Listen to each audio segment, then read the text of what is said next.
오늘은 로마서 2장 지난주에 이어서 우리가 또 말씀을 나누도록 합니다. 지난주에 2장 1절 말씀을 보면 남을 판단하는 사람아 라고 말하면서 남을 판단하는 내가 그 판단하는 같은 일을 행하고 있구나 라고 하는 이야기를 통해서 하나님의 말씀을 나누었습니다. 그런데 오늘 17절에 보게 되면 유대인이라 불리는 내가 라고 하는 이 문장을 쓰고 있습니다. 우리가 17절 말씀을 다시 한번 읽어볼까요? 17절 말씀입니다. 시작. 유대인이라 불리는 내가 율법을 의지하며 하나님을 사랑하며. 그러면 유대인이라고 하는 이 부분을 여러분들이 좀 이해하기 위해서는 여러분 이 유대인이라고 하는 이 부분의 그 명칭은 이스라엘 백성들의 상당히 자부심을 주는 명칭입니다. 그래서 나는 유대인이야 라고 하는 이 정체성을 수많은 사람들에게 이야기했고 각인시켰던 사람들이 유대인입니다. 그럼 이 사람들이 왜 이렇게 유대인이라고 하는 이름에 대한 자긍심을 가졌느냐라고 바라봤을 때 원래 여러분 유대인이 되기까지 이들에게는 명칭이 있었습니다. 처음에는 히브리 민족이었습니다. 역사상의 히브리 민족은 이쪽에 있는 메소포타미아, 지금으로 본다면 바벨론과 아수르, 이란과 이라크에 있는 지역에서 가나안 땅으로, 지금 이스라엘 그 땅으로 이렇게 건너온 사람들이라고 해서 히브리 민족, 그냥 메소포타미아에서 건너온 사람들, 거기서 지나온 사람들이라고 하는 이름의 히브리 민족으로 불렀습니다. 그래서 아브라함과 그 후손들을 말할 때에는 히브리 민족 이렇게 이야기했죠. 그 나중에 이들이 이스라엘 이름으로 바뀝니다. 이스라엘 이름으로 바뀐 건 아브라함의 아들 내려서 그 야곱에 의해서 야곱이 12지파를 낳게 되고 그 12지파를 통해서 이 이스라엘이라고 하는 민족이 형성되고 나라가 형성되어집니다. 그리고 하나님은 야곱이라고 하는 이름을 이스라엘, 하나님의 능력을 갖고 하나님과 싸워서 이긴 자라고 하는 이름을 주면서 이제는 민족과 나라를 세우기 위해서 이스라엘이라고 하는 백성이라는 이름을 주었죠. 근데 이스라엘 나라가 멸망을 합니다. 이들이 북이스라엘과 남유다로 갈라지게 되죠. 그래서 북이스라엘로 갈라질 때에는 이스라엘 이렇게 불렀습니다. 근데 여러분 남유다는 이스라엘 민족이긴 하지만 유다 나라이잖아요. 그러니까 남유다와 북이스라엘을 구분하기 위해서 북이스라엘 백성들은 이스라엘 백성들, 에브라임 민족들 이렇게 불렀고 유다의 백성들은 유다 사람들, 유다인들 이렇게 불렀습니다. 그 나중에 그 유다인들이 유대인이 된 것입니다. 왜냐하면 유대 땅이라고 하는 지역에 살고 있는 사람들, 그래서 유대민족, 유대인이 된 것이죠. 그리고 그 이름은 나중에 포로로 잡혀가서 바벨론 지역과 페르시아 지역에 있으면서 유대인으로 불리기 시작하게 되죠. 그때부터 유대인이 되어진 겁니다. 그러면 이스라엘 백성들의 처음의 이름은 히브리 민족에서 이스라엘 백성에서 유대인이 되어진 거죠. 그리고 그 유대인이라고 하는 이름의 자긍심이 아주 높았습니다. 여러분 자긍심이라고 하는 것은 어떤 의미입니까? 자기 스스로 자랑하는 마음이 자긍심이죠. 자부심은 뭡니까? 스스로 가치나 능력이 있음을 믿고 자랑하는 마음이 자부심이지요. 그 유대인이라고 하는 이름에 대한 자긍심과 자부심이 유대인들은 대단했습니다. 그 중에 하나가 무엇 때문입니까? 선민의식 때문에 그렇습니다. 선민의식이 뭐예요? 나는 하나님의 선택한 백성이다. 우리는 수많은 백성들 중에, 수많은 이방민들 중에 거룩한 백성으로 택함을 받았다. 애국도 택함을 받지 않았고 바벨론도 택함을 받지 않았던 떠돌이인 히브리 민족인 아브라함의 후손들이 택함을 받았다라고 하는 선민의식이 강했습니다. 그런데 하나님이 택했다는 건 창조주 하나님, 이 땅의 모든 것들을 만드신 그 하나님이 택하신 백성이야 라고 하는 그 의식이 너무나 강했습니다. 또 하나는 수많은 사람들이 있지만 이 땅에 사명을 갖고 그 사명에 따라 나라를 세우고 그 나라를 세워서 하나님의 사명을 감당하도록 선택을 받은 민족은 오직 이스라엘, 오직 유대인 뿐이야 라고 하는 하나님의 특별한 사명을 가졌다라는 것이 이들에게 또 다른 자긍심이었습니다. 그래서 이들은 언약 백성이라고 부릅니다. 하나님의 약속을 받은 사람들, 하나님의 사명을 받은 사람들이죠. 그래서 언약 백성입니다. 또 이들에게는 뭐가 있었습니까? 율법이 있었습니다. 물론 메소포타미아나 그 외에 히타이트 족속에 의해서는 이렇게 함무라비 법전이라고 하는 그 당시에 법이 있었지만 그들의 법과는 차원이 다른 법, 그들의 법과는 조금 더 수준 높은 법, 그들의 법과는 사람들과의 관계와 신을 섬기는 데 있어서 조금 더 수준이 높고 고귀한 법, 이 율법이 있었다라고 하는 자긍심이 있었습니다. 그래서 그들은 어디를 가든 말씀을 강조했고 율법을 강조했고 그 율법에 자긍심을 가졌던 유대인들은 지금도 어린아이서부터 성인이 이르기까지 모세오경인 율법을 달달달 암송합니다. 그래서 율법을 창세기부터 신명기까지 달달달 외운 그 사람들이 성인식을 하고 그 성인식을 할 때 그들은 대단한 자긍심을 가집니다. 나 모세오경을 다 외워. 그런 이런 자긍심을 가지고 어디 가서도 굴하지 않지요. 다른 민족과 구분된 기준의 법, 그걸 이스라엘 백성이 되는 기준의 법이고 택함의 기준이 되는 법이고 구원의 기준이 되는 법이 율법이다라고 해서 율법을 강조하죠. 근데 여러분, 율법을 강조하면서 이스라엘 백성들은 할례를 강조합니다. 할례를 강조하는 이유는 여러분 율법을 눈으로 봤을 때 제가 율법을 지키고 있느냐 지키지 않고 있느냐라고 알 수 있는 부분이 제일 첫 번째가 할례였습니다. 그 보여지는 율법의 행위지요. 그래서 할례를 받으면 율법을 지킨 것입니다. 그러니까 신약에서 네가 할례를 받았냐 받지 않느냐라고 강조하는 건 네가 율법을 지켰느냐 지키지 않느냐의 문제입니다. 그래서 이스라엘 백성은 반드시 할례를 해야만 했고 유대인 이방인들도 하나님을 믿는 백성이 되려면 그 이스라엘 백성이 된 아브라함의 후손이 된 증표 할례를 받아야 됐습니다. 그래서 할례가 그 뒤에는 구원받는 백성의 증표가 되어진 거죠. 그래서 자기들은 구원받은 증표 할례가 있고 자신들은 구원받은 백성의 증표인 율법을 가지고 있기에 그들은 더욱더 사람들 앞에서 자긍심을 가졌습니다. 그런데 여러분, 또 이스라엘 백성들이 자긍심을 가질 수밖에 없었던 또 다른 부분은 그들의 역사 때문입니다.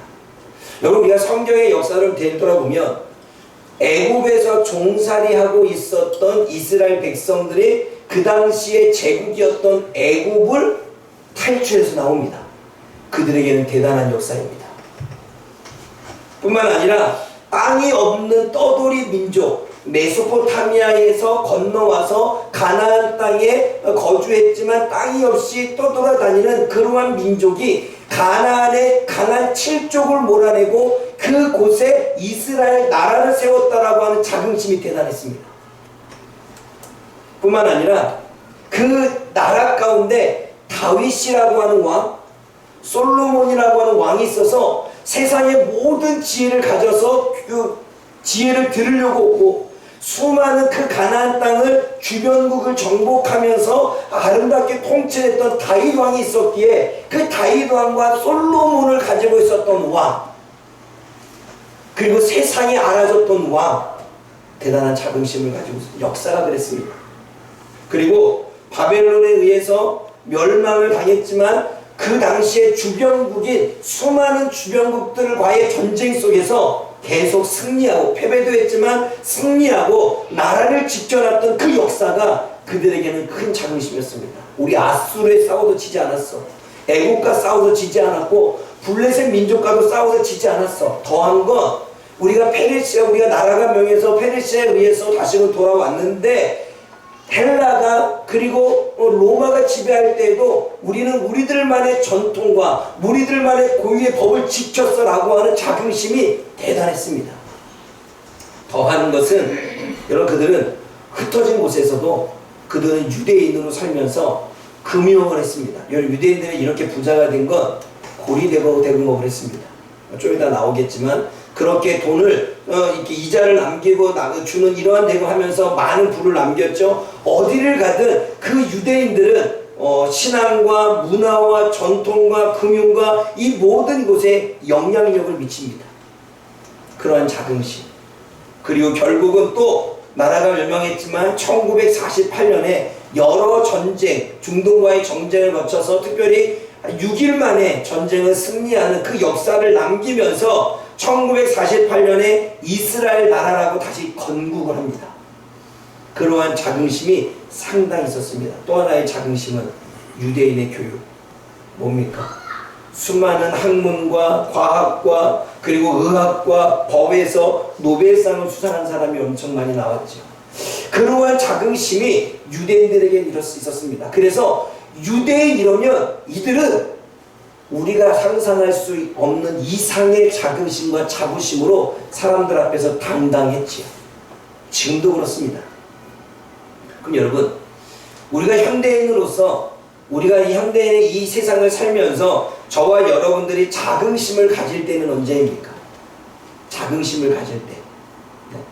여러분, 소자본으로 사업을 시작했는데 거기에 성공하여 대기업을 이루었습니다.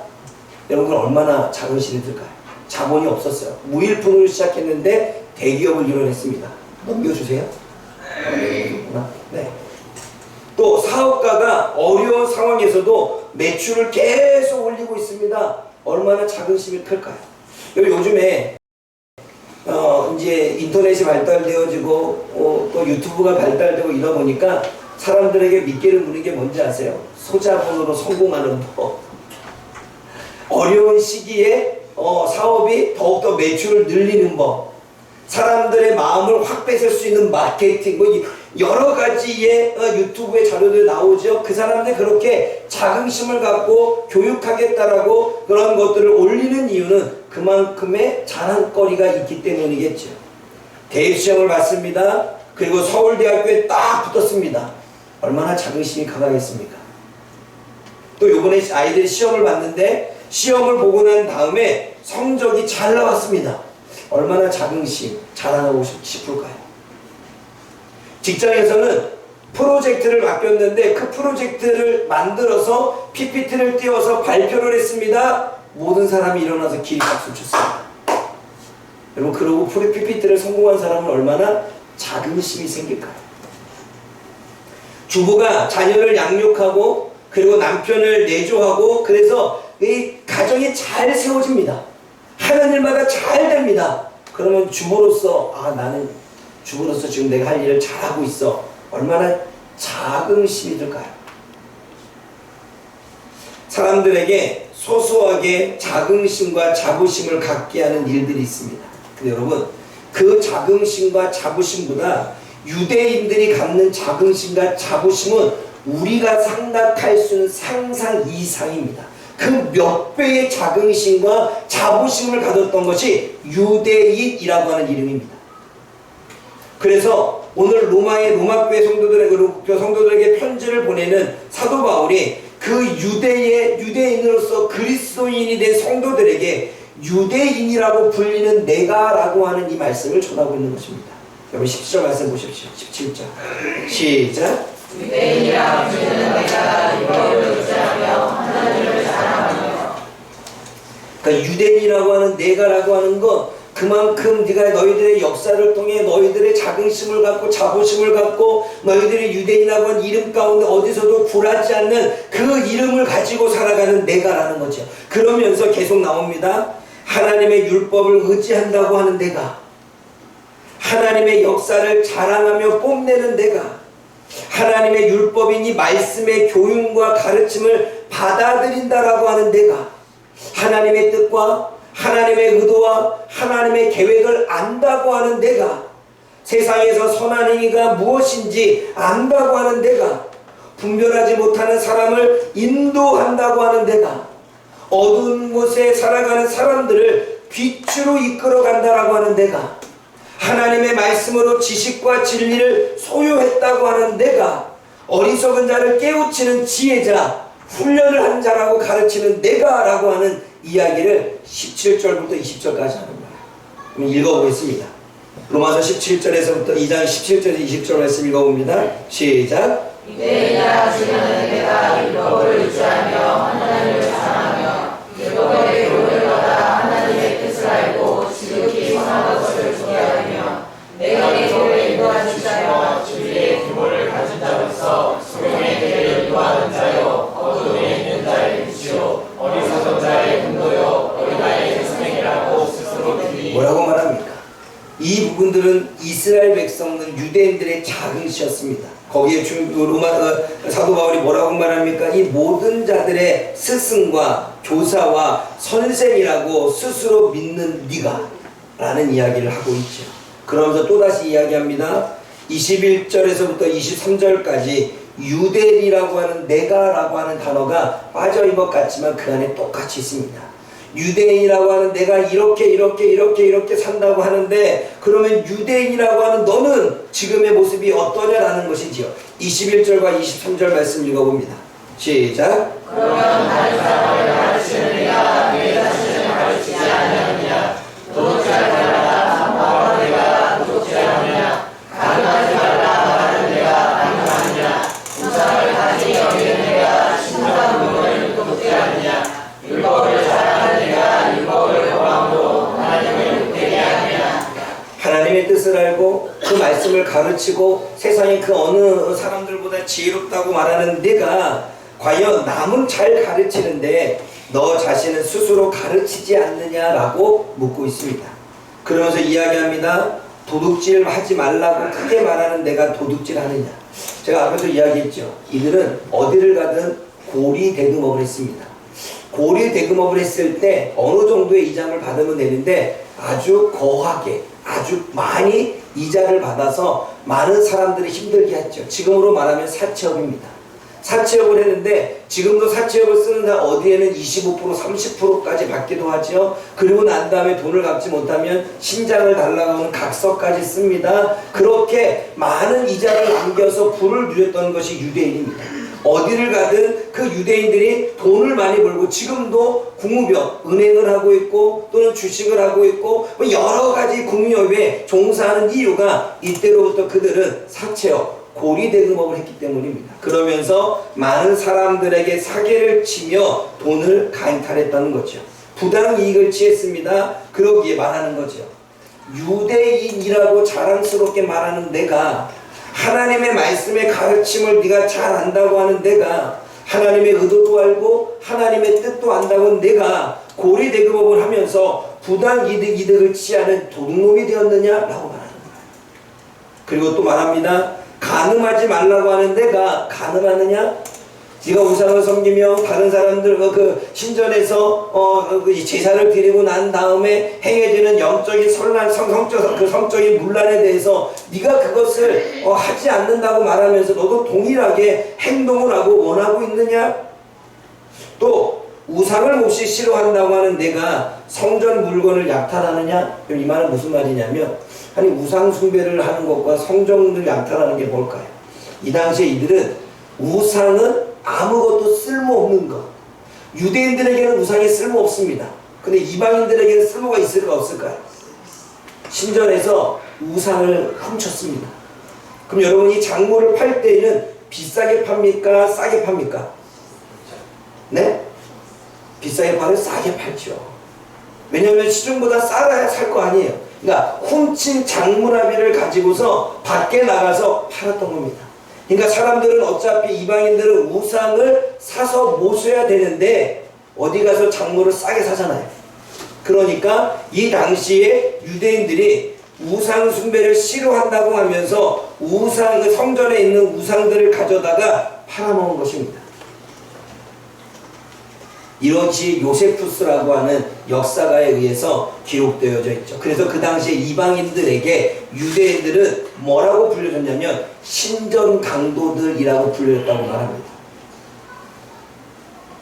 여러분 율법이 좋다고 자랑하는 네가 하나님의 말씀이 좋다고 자랑하는 내가 율법을 지키지 않으므로 하나님을 욕먹게 하느냐라고 하는 거예요. 입을 열면 우리는 하나님의 말씀은 대단해. 세상의 법과 달라. 하나님은 이렇게 말씀하셨어. 그리고 하나님은 우리들의 역사에 이러한 역사를 보여주셨어 라고 입만 열면 하나님 자랑하고 입만 열면 하나님 말씀을 자랑하지만 실질적으로 하나님의 말씀대로 살지 못하는 종교적 위선에 대한 이야기를 지금 사도 바울이 하고 있는 것입니다. 네가 말씀이 좋다고 자랑하고 말씀에 기록된 하나님의 역사가 어떠한지 자랑하고 우리는 수많은 제국들 속에서도 건재했더라고 하는 이런 것들을 다 자랑하면서 그 말씀은 너희가 지키지 않느냐? 이 종교적 위선자들아 라는 이야기입니다. 그게 유대인이라고 하는 내가라고 하는 이 부분에 포함되어 있죠.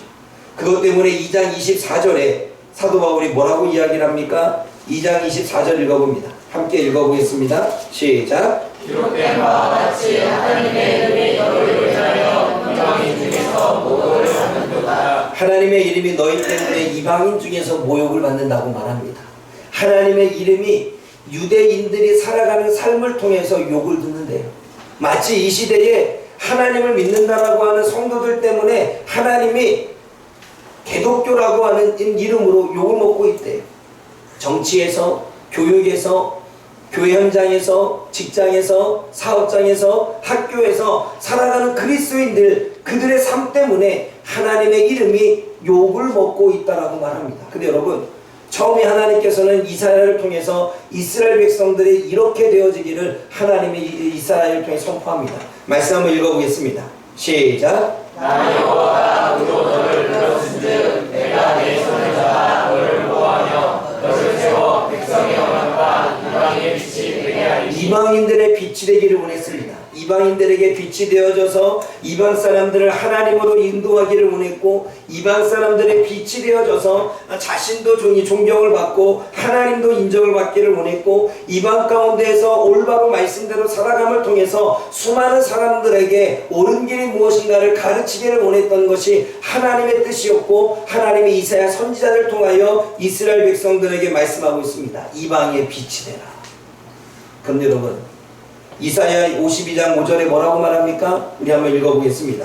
시작. 여호와께서 말씀하시되 내 백성이 까닭없이 잡혀갔으니 내가 여기서 어떻게 할꼬. 여호와께서 말씀하시되 그들을 가난한 자들이 떠들며 네 이름을 항상 종일 더럽히도다. 이방 민족 가운데 포로로 잡혀가서 살고 있는데, 그 이방 민족을 가난하고 있는 그 지역에 살고 있는 백성들이 떠돌며 다니면서 하나님의 이름을 더럽혔다고 말해요. 이 말은 뭐냐면, 여러분, 이스라엘 백성들이 722년에 북이스라엘은 멸망을 하고 남유다는 586년에 멸망을 합니다. 멸망할 때에 수많은 이스라엘 백성들이 수많은 이방인이 이렇게 말했습니다.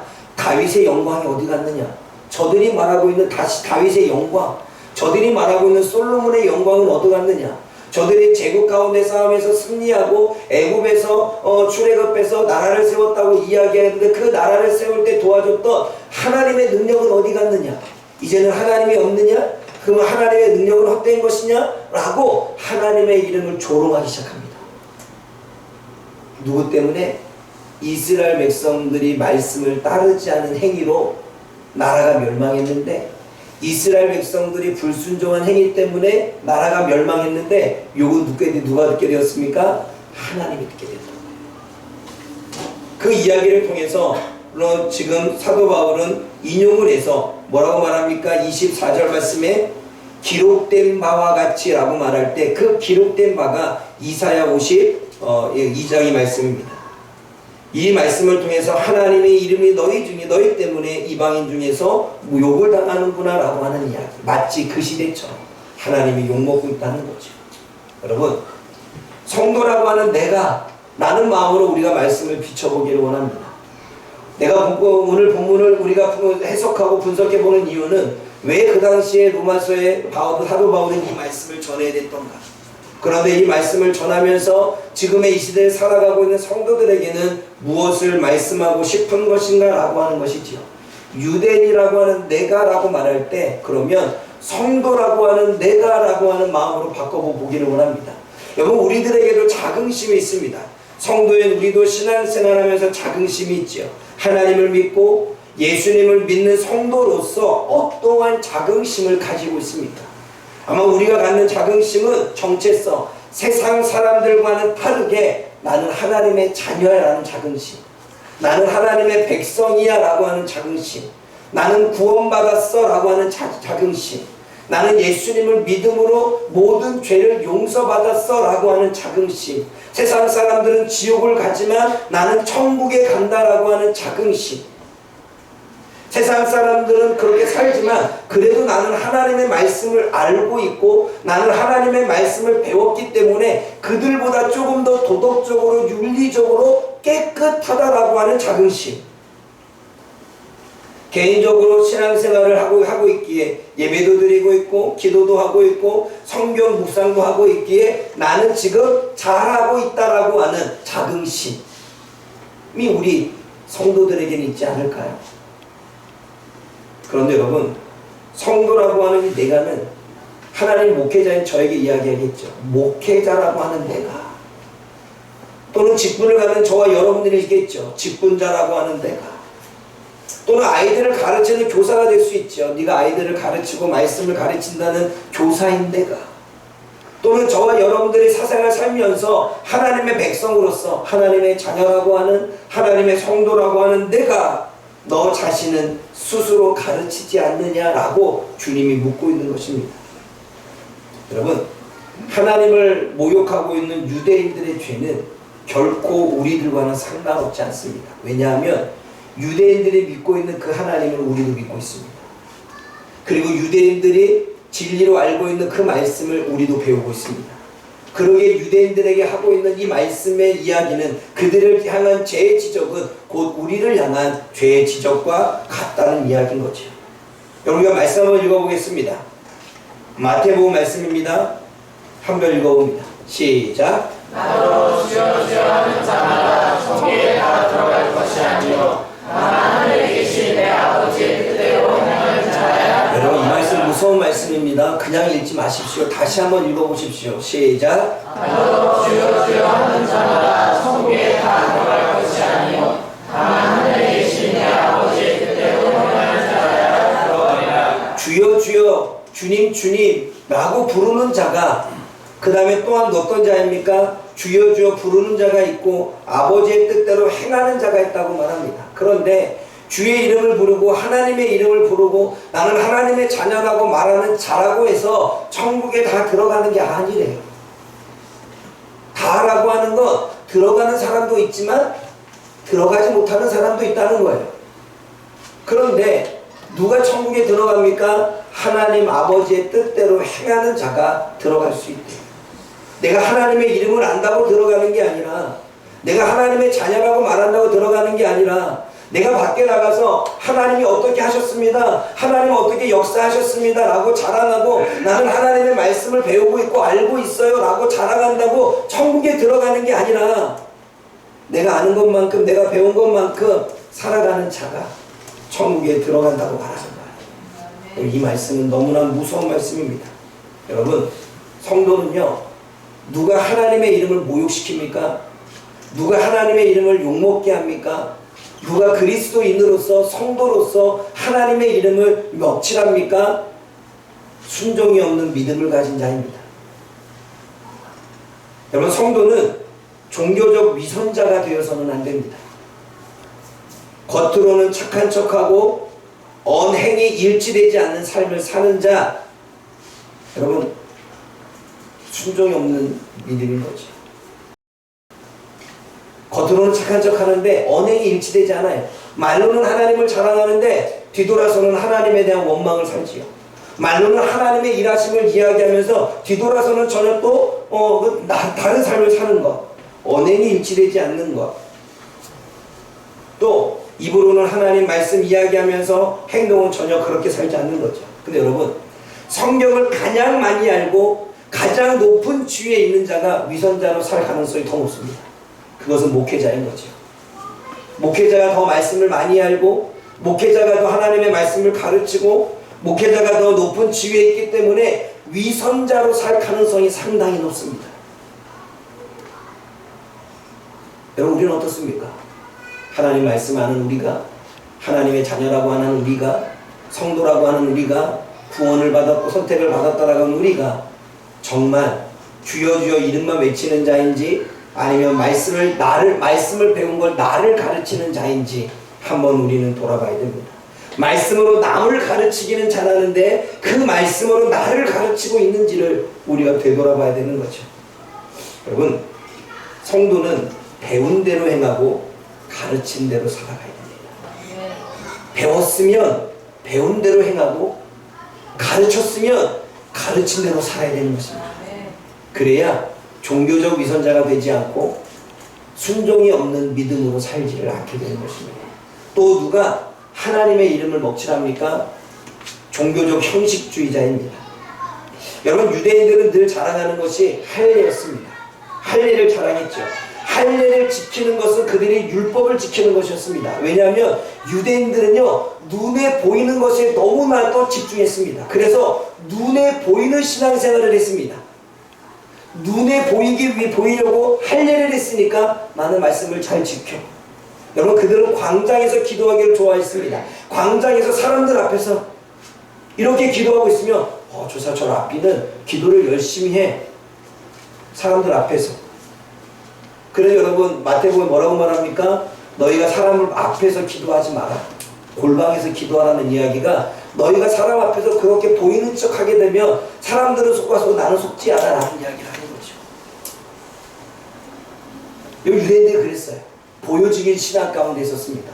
기도도 보여주려고 했고, 예배도 잘 드리는 모습을 보여주려고 했고, 봉사도 잘하는 것처럼 보여주려고 했고, 나는 이만큼 말씀을 지키고 있어라고 보여주기 위해서 할례를 거행했습니다. 그래서 할례를 선택한 백성들이 복을 받을 수 있다라고 하는 증거를 가지고서 그들은 할례를 강조했고, 나중에 그것이 할례를 받아야지만 구원을 받을 수 있다라고 하는 헛된 신념, 헛된 믿음이 되어졌죠. 그래서 할례를 받으면 아브라함의 후손이 되고 할례를 받으면 복을 받는다는 착각에 빠졌습니다. 그런 유대인들에게 사도 바울이 말하는 거죠. 할례를 받는다고 구원받지 않아. 할례를 받았다고 율법을 지킨 게 아니야. 할례를 받았다고 너희가 내년의 변화가 일어난 게 아니야 라고 하는 말씀이 25절과 29절의 이야기예요. 말씀 한번 읽어봅니다. 로마서 25절과 29절 말씀 읽어봅니다. 시작. 내가 율법을 행하면 할례가 유익하나 만일 율법을 범하면 내 할례는 부활례가 아니니라. 그런즉 부활례자가 율법의 규례를 지키며 그 부활례를 할례와 같이 여길 것이 아니냐. 또한 원래 부활례자가 율법을 온전히 지키며 율법 중과 할례를 가지고 율법을 범하는 것을 정죄하지 아니하겠느냐. 그러면서 유대인이 길지요. 여기까지만 읽으십시오. 읽어도 뭔 얘기인지 잘 몰라요. 그렇죠? 이 말씀은 이렇습니다. 율법을 행하면서 할례를 한다면 유익하다. 그런데 율법을 지키지 않으면서 할례만 했어? 그럼 네가 율법을 지킨 게 아니야. 할례를 받지 않는 자가 오히려 할례를 받지 않았어도 율법을 지키면 할례 받은 것으로 쳐줘. 겉으로 할례하는 것은 유대인이 아니야. 겉으로 할례를 받은 게 유대인으로서 선민을 가졌다, 택하신 백성이 됐다는 게 아니야. 내면의 할례, 마음의 변화를 받아야 유대인이 진정한 선민이 되는 거라는 이야기인 거야. 이방인들에게 이야기하는 거죠. 이방인들에게 말합니다. 유대인들이 너희고 할례를 하라고 해. 그런데 유대인이 할례를 했는데 법을 지키지 않았어? 할례한 거 아니야. 근데 이방인이 너희가 할례를 하지 않았지만 율법을 지켰어? 그럼 너희는 할례한 거야. 겉으로 보여지는 할례가 우리들의 믿음의 성숙을 이야기하는 게 아니라 우리 내면의 변화가 우리들의 성숙을 이루는 거야. 그래서 우리는 겉으로 할례가 아니라 마음의 할례를 받아야 돼라는 것이지. 이게 하나님의 마음입니다.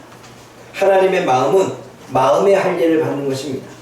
하나님의 말씀을 안다고 말하면서 순종하지 않고 하나님의 자녀라고 말할 수 없다는 거예요. 습관적으로 교회에 나와 예배를 드리지만 말씀과는 상관없이 살아가면서 하나님의 자녀라고 말할 수 없다는 것입니다. 하나님의 자녀는 말씀을 배운 대로 그 배운 것을 삶에서 실천하며 살아가는 삶이 하나님의 자녀라는 것입니다. 여러분, 하나님이 원하는 건 마음의 할례죠. 여러분, 제가 오늘 이 말씀을 준비하면서 몇 주 쭉 준비하면서 하나님 또 죄입니다. 근데 여러분, 성경에 구약부터 신약까지 모든 걸 통틀어 얘기하면 죄에 대한 이야기밖에 없어요. 그렇죠? 죄에 대해서 멸망을 받고 심판을 받고 재앙을 받는 이야기밖에 없죠. 여러분, 로마교회에 편지를 보내면서 사도 바울이 로마교회 성도들에게 죄를 지적하기 위해서 편지를 썼을까요? 네가 너희들이 죄를 짓고 있어라고 비판하기 위해서 편지를 썼을까요? 죄를 정죄하면서 그리고 책망하기 위해서 이 편지를 썼을까요? 아닙니다. 바울은 로마 교회 성도들이 그 자신의 삶이 어떻게 사는지를 말씀을 통해서 한번 돌아보고 깨닫고 그리고 그걸 말씀을 받아들이면서 진정한 그리스도인으로서 살기를 원하는 마음으로 편지를 씁니다. 마찬가지입니다. 여러분, 제가 설교를 하면서 매번 여러분들의 죄를 지적하고 그리고 죄를 책망하고 정죄하고 비판하기 위해서 제가 이 자리에 섰을까요? 여러분, 사람들은 죄의 이야기를 듣기 싫어하는 걸 제일 잘하는 게 저입니다. 그럼에도 불구하고 오늘 죄에 대한 이야기를 또 할 수밖에 없고 그리고 하나님은 또 이 말씀을 하는 이유는 하나인 거죠.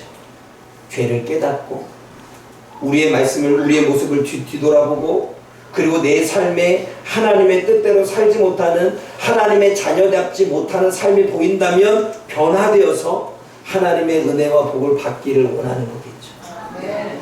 죄를 지적하고 죄를 책망하고 죄를 들춰내는 게 목적이 아니라 우리에게 어떠한 죄가 있는지 내가 어떠한 모습으로 살고 있는지 내가 그리스도인이지만 내가 하나님의 자녀이지만 성도라고 말하지만 하나님의 말씀에 비춰봤을 때 내 모습에는 그렇게 살지 못하는 모습이 무엇가 있는지를 되돌아보며 그것을 깨달아서 삶에서 변화하며 내면의 변화를 이루어내는 그리스도로 살면서 하나님의 복을 받자는 게 목표이겠죠.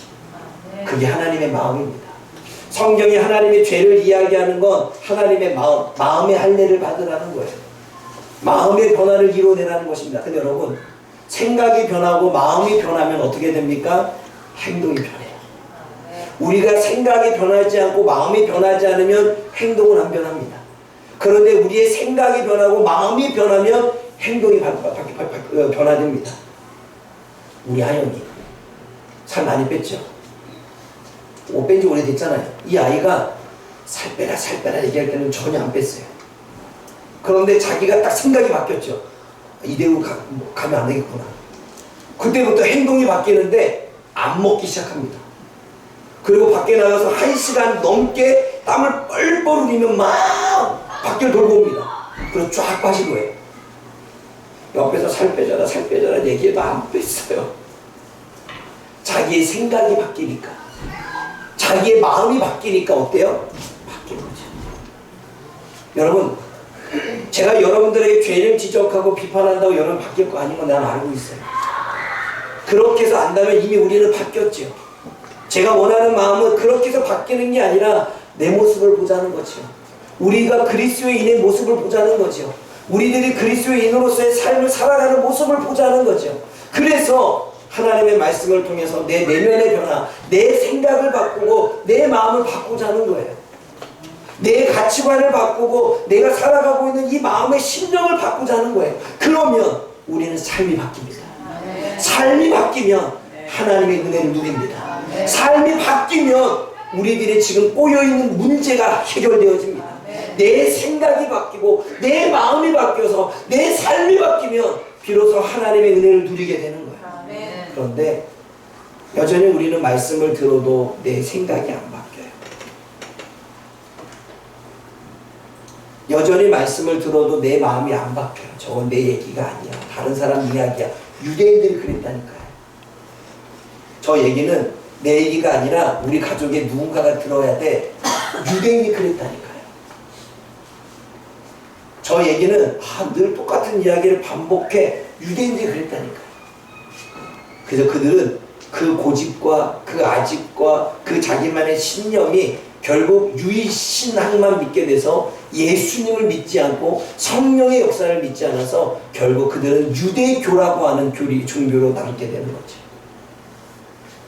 사랑하는 여러분, 어쩌면 우리는 예수님을 믿지만, 우리는 하나님을 믿지만, 우리는 성령님을 믿지만, 우리는 그 믿음 밑에 가려져 있는 내 신앙이 있습니다. 나만이 이걸 고집하고 있는 내 신앙, 나만이 이것은 꼭 바꿔도 굳이 그것까지 해야 돼? 그거 바뀔 필요가 뭐가 있어? 그런다고 뭐 내 삶이 바뀌어져? 그런다고 내 안에 은혜가 넘쳐라고 하는 나만의 신앙. 고집이 내 신앙이고, 내 생각이 내 신앙이고, 그리고 내 고집과 내 신앙과 그 삶이 곧 우상숭배입니다. 사랑하는 여러분, 오늘 제가 이 말씀을 전하는 건 하나님이 우리들에게 이렇게 되어지기를 원하는 거기 때문이죠. 말씀 읽어봅니다. 시작. 내가 그들에게 한 마음을 주고 그 속에 새 영을 주며 그 몸에서 돌같은 마음을 제거하고 살처럼 부드러운 마음을 주어 내 윤리를 쫓으며 내 규례를 지켜야 하게 하리니 그들은 내 백성이 되고 나는 그들의 하나님이 되리라. 똑같은 말씀을 또 봅니다. 36절입니다. 에스겔 시작. 또 새 영을 너희 속에 두고 새 마음을 너희에게 주되 너희 육신에서 굳은 마음을 제거하고 부드러운 마음을 줄 것이며 또 내 영을 너희 속에 두어 너희로 내 윤례를 행하게 하리니 너희가 내 규례를 지켜 행할지니라. 여러분, 성령이 있는 사람과 성령이 없는 사람의 차이를 말씀드리겠습니다. 오늘 본문의 말씀을 보면 성령이 임하는 사람, 새 영이 임하고 새 영이 임해서 새 마음이 주어진 사람은 굳은 마음을 제한합니다. 여기서 굳은 마음은 고정된 마음이고요, 굳어진 마음이고요, 굳어져서 고집이 된 마음입니다. 이미 내가 알고 있는 말씀, 알고 있기 때문에 행한다라고 착각하는 마음입니다. 내가 하나님을 믿기 때문에 하나님의 믿는 믿음대로 나는 살고 있어 라고 생각하고 있는 그 마음이 굳은 마음이죠. 그래서 말씀을 들을 때마다 또 죄 얘기야. 말씀을 들을 때마다 또 저 얘기네. 말씀을 들을 때마다 뭐 언제까지 저 얘기해? 라고 하는 이 마음이 굳은 마음입니다. 삶은 변하지 않으면서 말씀만 비판하고 말씀만 평가하는 그 마음이 굳은 마음입니다. 그 굳은 마음을 가지고 있는 사람은 성령을 받지 못했습니다. 성령을 받은 사람은 새 영이 임하고 새 마음을 주어서 굳어진 마음을 변화시켜서 부드럽게 합니다. 부드럽게 하는 것은 깨달음을 준다는 이야기지요. 부드럽게 한다는 것은 마음에 받아들이게 한다는 이야기입니다. 부드럽게 한다는 것은 자기 모습을 보게 한다는 것입니다. 내가 그 모습이 있네. 내가 내 자신을 섬기고 있었네. 내가 유대인들처럼 그렇게 살고 있었네 라고 받아들여서 그러면 내가 앞으로 어떻게 살지 찔림이 되는 거지요. 하나님의 영이 임했을 때 초대교회에 복음을 전했을 때 설교를 했을 때 수많은 사람들이 3,000명이 5,000명이 복음을 듣고 난 이후에 마음에 찔림을 받고 이렇게 말합니다. 그랬어? 우리가 그러면 예수님을 죽인 거야? 그럼 내가 구원자를 죽인 거야? 그러면 앞으로 어떻게 살아야 돼? 이렇게 나온 게 유대인들입니다. 그들에게는 성령이 임한 거죠. 내가 예수님을 죽였구나. 우리가 예수님을 죽였구나. 예수님을 믿는 게 구원을 받는 길이구나. 그럼 나는 앞으로 어떻게 살아야 돼? 어떠한 변화를 가지고 살아야 돼? 어떠한 깨달음을 가지고 내 내면의 속사람을 바꿔야 돼? 라고 믿고 나아가는 게 부드러운 마음이죠. 그럴 때 하나님은 뭐라고 말합니까? 에스겔 11장 19절과 20절에 이렇게 말씀을 지키는 사람을 참 하나님의 백성으로 여겨주겠다고 말씀하십니다. 하나님의 백성은, 하나님의 자녀는 말씀을 얼마나 많이 아느냐가 아니라 그 말씀을 내 몸에 기록하는 사람입니다. 하나님의 말씀을, 하나님의 자녀는 말씀을 얼마나 많이 알고 있는 지식이 아니라 내 몸으로 하나님의 말씀을 필사 기록해 나가는 사람입니다. 아멘. 여러분, 이제는 우리 성도들의 자긍심이 이랬으면 좋겠습니다. 우리의 자긍심. 내 마음에 하나님의 영이 임하고 나는 성령님과 함께 살고 있어 라고 하는 자긍심.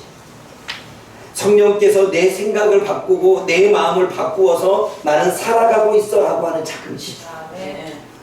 성령께서 내 신념을 부수고 내 고정관념을 깨고 내 고집을 꺾어서 아멘 하고 말씀을 받아들일 수 있는 마음으로 살아가는 자긍심. 하나님의 말씀을 아는 것을 넘어 순종으로 경험하고 믿음의 확신으로 살아가는 삶을 살아가는 자긍심. 이것이 하나님의 자녀요, 하나님의 백성대 저와 여러분들의 자긍심이 되어지기를 주님의 이름으로 부탁을 드립니다.